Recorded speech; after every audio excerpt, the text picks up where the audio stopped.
தெய்வத்துக்கு ஆதாரம் உண்டுதா என்று பார்க்கும்போது நிச்சயமா கிடையாது. நம்ம நம்பி ஒரு தெய்வத்தை வேண்டம்போது, அந்த தெய்வம் கொடுக்கும் பலன் தான் நமக்கு ஆதாரம். அந்த பலனை இந்த அ ராஜ நாகலட்சுமி அம்மனும், சங்கபாலா நாகராஜரும் அருள்பளித்துக் கொண்டிருக்கிறார். அவங்களோட தோஷத்தை போக்கி, அவங்களுக்கு சந்தோஷத்தை அருளக்கூடிய ஒரு ஸ்தலமாக இந்த ஸ்தலம் பிரதிபலித்துக் கொண்டிருக்குது, அருள்பளித்துக் கொண்டிருக்குது என்பது எள்ளளவு சந்தேகம் இல்லைங்க.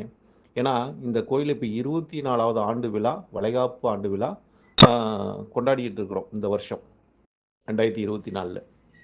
அப்ப இது இந்த அளவுக்கு இது ஒரு சிறப்புமிக்க ஒரு நிலைப்பாடை எப்படி உணர்த்துதுன்னு கேட்டா, அவங்கவங்களோட வேண்டுதல் நிறைவேறுதனால், இவங்களோட இந்த பலன் கிடைச்சதனால், இதற்கு வந்து அந்த ஒரு வருடம் ஆகும்போது, அதில போனவங்க அத்தன பேருமே, அந்த பெண்கள் அத்தன பேருமே மீண்டும்